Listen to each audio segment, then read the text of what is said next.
అందరికీ తెలుసు. కాబట్టి నీటికి వ్యతిరేకమని కాంగ్రెస్ పార్టీ ఎవరు మాట్లాడలే. ఇలా ప్రియాంక గాంధీ గురించి కొన్ని మాటలు అంజిరెడ్డి గారు చెప్పారు. ప్రతిపక్ష పార్టీగా ఒక వ్యక్తిని కాదు, అక్కడ వ్యక్తి పేరు ఆయనని కాదు, ఇదివరకు జరిగిన లోపాలను సవరించి గాని ఆ లోపాలు జరగకుండా ఈ ప్రభుత్వం చేసి ఉంటే కొత్త వారిని అపాయింట్ చేసి కొత్త సభ్యులను నియమించి కొత్త చట్టం తెచ్చే అవకాశం కూడా అవసరం లేదు. ఎందుకు అంటే మీరు ఆ తప్పు జరిగింది. వీళ్ళు అడుగుతా ఉన్నారు సార్, ఒక్క మాట మీరు నద్దిరెడ్డి గారు, వీళ్ళ లక్షల మంది వచ్చారు, 13 మందిని పట్టుకున్నాము, వాళ్ళను శిక్ష పడ్డది కదా, వాళ్ళు జైలుకి పోయారు కదా అంటే అదంతా దేశమంతా తెలుసు కదా సార్. అయినా పిల్లలు రోడ్డు మీదకి ఎక్కిండ్రు అంటే ఇంకా తప్పు పూర్తిగా ఎంక్వైరీ జరగలేదు, బాధ్యులైన వాళ్ళను మొత్తం మందిని చర్య గైకోనలేదని విద్యార్థులు గ్రహించారు కాబట్టి రోడ్డెక్కారు.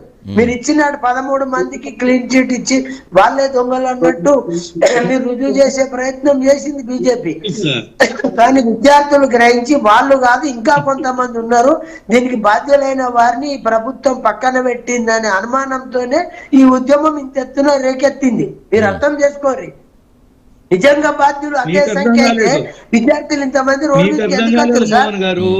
అదే మోహన్ గారు కరెక్ట్. ఇప్పుడు మీరు అన్నది కరెక్టే. కాదు మోహన్ గారు చర్యలు బీజేపీ తీసుకున్నా అది సరిపోదు, ఇది కట్టడి చేయాలంటే ఇంకా మరింత కావాలి. విద్యార్థులు ఉద్యమించారు, దానికి కేంద్రం కూడా ఒప్పుకుంది కదా, ఎంత జరిగిందే. కాంగ్రెస్ అప్పుడు ఏముండాలి, ఆనాటి జనాభా ఎంత 15 ఏళ్ల ముందు, ఇవాళ జనాభా ఎంత. కాబట్టి మీరు సీట్లు పెంచుడు పెద్ద ఘనకార్యం అనుకుంటారు బీజేపీ ప్రభుత్వం. ఎందుకంటే నీటిలో అప్పుడు 50,000 సీట్లే ఉండే, ఇప్పుడు లక్షలు పెంచడం అంటే ఆనాటి జనాభాకు అనుగుణంగా 50,000 ఉంటాయి.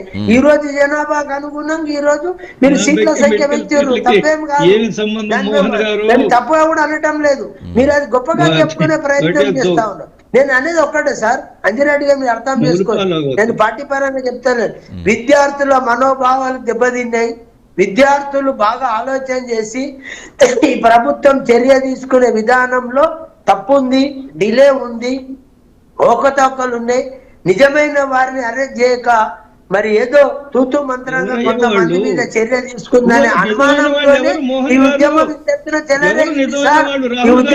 ఎత్తున చెలరేయడానికి కారణం ఈ బీజేపీ ప్రభుత్వం పూర్తిగా ఎంక్వైరీ చేసి వేసారు. మీరు అన్నారు ఇప్పుడు ఆ 13 మందితోనే అయితే మళ్ళీ ఎందుకు సార్ మీ సిట్ ఎందుకు, మీ సిబిఐ ఎందుకు? అయిపోయింది కదా.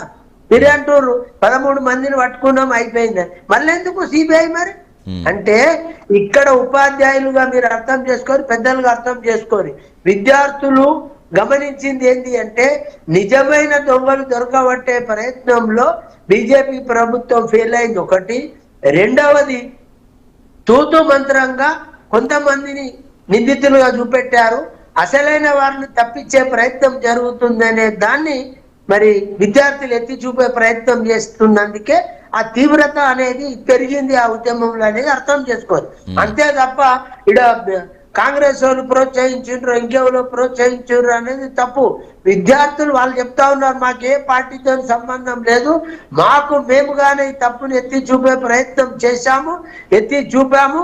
ఈ ప్రభుత్వం, కేంద్ర ప్రభుత్వం తప్పు చేసిందనే నిర్ణయానికి విద్యార్థులంతా వచ్చారు. దేశంలో మీరు చూసుకోండి, ఎప్పుడైనా ఈ దాదాపు 75 సంవత్సరాల స్వతంత్రంలో ఇంతమంది విద్యార్థులు ఎప్పుడైనా రోడ్డెక్కిండ్రండి? దయచేసి తప్పుగా అనుకోవాలి. మాట చెప్తాను, ఇదే కేంద్ర ప్రభుత్వము అసలు ఒక మాట చెప్తున్నాను. ఇప్పుడు మోహన్ గారు మీరు అడిగిన దానికి ఒక నిమిషం, మీరు అడిగిన రియాక్ట్ అవుతారు. ఒక నిమిషం, ఎకనామిక్ సర్వీస్ ఎగ్జామ్ అవుతుంది, రైల్వే బోర్డు ఎగ్జామ్ ఒక నిమిషం. మోహన్ గారు అలా కాదు, కంటిన్యూగా చెప్పుకుంటూ వెళ్తే అర్థం కాదండి. మోహన్ గారు ఒక నిమిషం, మళ్ళీ రెస్పాండ్ అవుతుంది. మీరు చెప్పిన దానికి అడుగుదాం. ఒక నిమిషం. కొంతమంది మీరు అడుగుతున్నారు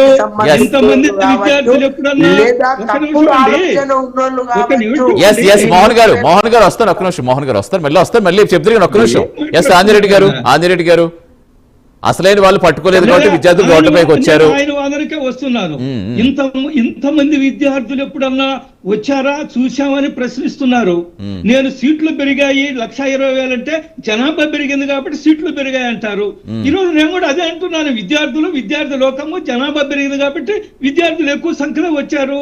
మీ వాదనతో నేను ఏకీభవిస్తున్నాను. ఒకటి నేనేమంటున్నా అంటే, మనం చూసాం కదా అన్నా హజారే ఉద్యమం అప్పుడు యూపీఏ ప్రభుత్వం ఏ విధంగా వ్యవహరించింది, అదేవిధంగా బాబా రామ్దేవ్ ఉద్యమం అప్పుడు యూపీఏ ప్రభుత్వం ఏ విధంగా వ్యవహరించింది, ఎంత దుర్మార్గంగా లాఠీ చార్జ్ చేశారు, ఎంత 100 మందిని స్టేడియంలోకి చేసి అరెస్టులు చేశారు. 7 నీతులు చెప్తారా?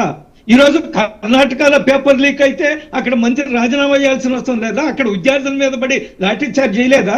పంజాబ్ లో పేపర్ లీక్ అయింది, దాని మీద ఏం మాట్లాడతారు? ఇప్పుడు ఉద్యమం చేస్తున్నారు, అక్కడ లాఠీ చార్జ్ చేయలేదా? అది ఏమీ మాట్లాడరు మీరు. మీకు ప్రజల సమస్యలతో అవసరం లేదు. మీరు ఎప్పుడు ద్వంద్వ విధానాలు, హిపోక్రసీతో మాట్లాడుతుంటారు. పార్లమెంట్ లో ఇష్టం వచ్చినట్టు మాట్లాడతారు. పెద్ద శాస్త్రవేత్తలను మేధావులను అవమానం చేస్తారు. గోమూత్రం ప్రయోగాలు చేసేవాళ్ళు అంటారు. నేరుగా అమిత్ షా ఆర్డర్ చేశారు, వాళ్ళ కాల్చమని చెప్తాడు. ఏమన్నా అర్థం ఉంది అసలు? దేశ ప్రజలు ఈ రోజు మిమ్మల్ని అదో పాతాళానికి తొక్కేశారు, కాంగ్రెస్ పార్టీని. అయినా మీకు ఇంకా సిగ్గు రాలేదు, ఇంకా తెలివి రాలేదు. మనం ఎందుకు ఈ స్థితిలో ఉన్నాము? మనం ఒక్కసారి రాహుల్ గాంధీ గారు కూడా పార్లమెంట్ లో విద్యా వ్యవస్థ RSS చేతుల్లో ఉంది అని చెప్పారు. దానికి ఏం చెప్తారు? అసలు ఒక నిమిషం మోహన్ గారు. కాదు మనకి విమర్శల పరంగా వెళ్ళిపోతే మళ్ళీ కాదండి, విమర్శలుగా కాదు. నిజంగా ఈ చట్టం వస్తే చట్టం కఠినంగా ఎలాగ అమలు చేస్తే ఎలా ఆగుతుంది దాని మీద డిబేట్ చేద్దాం. మీరు అందరూ కూడా అనుభవజ్ఞులు, అందరూ కూడా మీకు మొత్తం రాజకీయాల్లో పండితులు, మీరు అందరూ కూడా. ఒక నిమిషం ఒక నిమిషం మోహన్ గారు వస్తున్నారు. ఆంజనేయులు గారు, తప్పు జరిగింది, 13 మంది జైల్లో ఉన్నారు.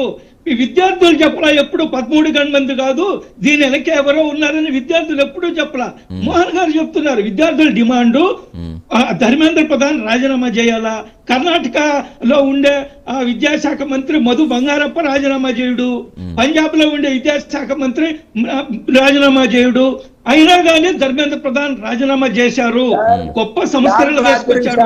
ఒకటండి, రాజీనామాలు పరిష్కారం కాదు, ఆ లీకేజ్ ఆగటం మనకి పరిష్కారం. అది కావాలి కాదు దాన్ని నైతిక బాధ్యత వహిస్తూ చేయమనడం అనేది కావాలి. ఒక్క నిమిషం రామ్మోహన్ రావు గారు, ఇప్పుడు అసలు అంతా ఒక నిమిషం వస్తాను మీ దగ్గరికి వస్తాను.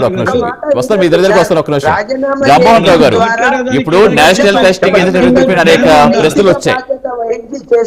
అసలు నిర్వహణ లోపం అక్కడ